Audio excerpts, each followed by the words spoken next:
امیر اہل سنت بظاہر تو یہ دیکھا جاتا ہے کہ مسجد کے باہر عوام کی چپلیں تک بھی محفوظ نہیں رہتی ہیں، لیکن یہ ایک مسجد ہے جہاں پر لوگوں نے اپنے موبائل فون مسجد کے گیٹ کے پاس رکھے ہوئے ہیں اور وہ اندر اپنی عبادت میں مشغول ہیں، تو اس حوالے سے آپ کیا ارشاد فرمائیں گے؟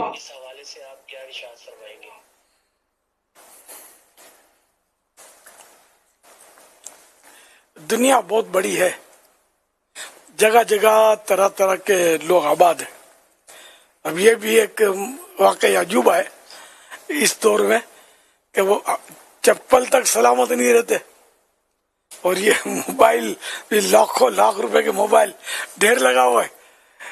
کوئی آنکھ اٹھا کر دیکھنے والا نہیں ہے۔ اب خدا بہتر جانے، یا تو یہ وہاں کا ایک معمول ہے اور لوگ ایسے اچھے لوگ ہوں گے، وہاں چوریاں نہیں کرتے ہوں گے،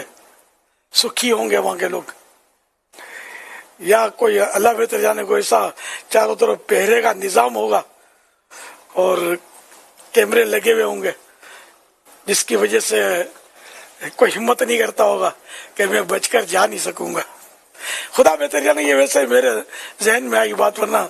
چوریاں ڈکیتیاں اور لوٹ مار انٹرنیشنل پرابلم ہے، یہ کہیں کم کہیں زیادہ ہر جگہ کچھ نہ کچھ ہو رہا ہے۔ اللہ پاک رحم فرمائے۔ اگر واقعی وہاں چوریاں نہیں ہوتی تو واقعی یعنی کہ حیرت بالا حیرت، اللہ جو چاہے کر سکتا ہے۔ صلو علی الحبیب صلی اللہ علیہ محمد۔ ایسے چند ممالک معلومات میں آئے ہیں کہ جہاں پر اس طرح کا نظام ہے کہ چیزیں محفوظ، بلکہ اگر سڑک پر بھی کوئی چیز گر جائے تو مطلب اگر کسی کو مل جائے تو کئی دنوں کے بعد بھی اگر کوئی وہاں جائے تو ایسے واقعات ہیں کہ مل جاتے ہیں۔ اور بعض تو ایسی جگہ ہیں کہ اگر کوئی آپ کا کچھ، جیسے مثال کے طور پر 2-4-10 لاکھ روپے کہیں گر گئے اور اس نے وہ وہاں کا ایک ایسے مجھے معلومات ہے جو اس ملک میں گئے ہیں، انہوں نے بتایا کہ اب وہ جو پیسے جس کو ملے نا، وہ معلومات کر کے آپ کو پیسے پہنچا دیتا ہے۔ تو جس کو پیسے پہنچائے نا، اس کو قانونی طور پر یا اخلاق کی طور پر کہا گیا ہے کہ آپ اس کی 1% اس کو تحفے میں دو، تو پھر اس کی پرسنٹیج اس کو وہ تحفے میں بھی دیتے ہیں۔ تو ایسا ہے۔ اچھا، بعض مساجد وہ ہیں جہاں میرا بھی جانا ہوا ہے کہ وہاں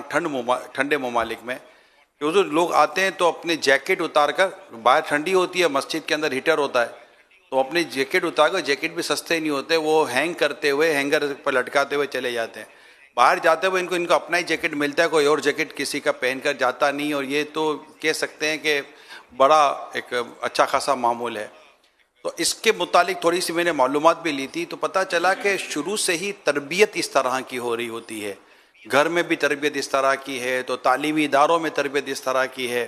تو اس طرح کی تربیت ہو، یہ مذہبی لوگوں میں عموماً اس طرح کی چیزیں کم ہوتی ہیں، تو چونکہ وہاں پر ایک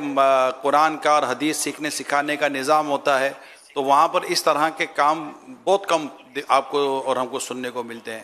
مگر اس طرح کی چیزیں جہاں ہو رہی ہوتی ہے تو وہاں کا شروع سے گھر میں تربیت ہو، تعلیمی ادارے جو اسکول، کالج، یونیورسٹیز وغیرہ میں، علاقے میں، محلے میں اگر تربیت کا نظام ہو تو لوگ شاید احتیاط کریں اور چیزوں سے بچیں، اور پھر مساجد میں یہاں وہاں آنے کا سسٹم ہو تو پھر کیونکہ پھر خوف خدا کی اور اس طرح کی باتیں ہوتی ہیں، عشق رسول کی، تو تربیت تو ہو سکتی ہے، کیونکہ ہمارے سامنے چند ممالک کے ماڈل موجود ہیں۔ ماشاء اللہ ماشاء اللہ، سارے مسلمان اگر اس طرح ہو جائیں تو کیا بات ہے۔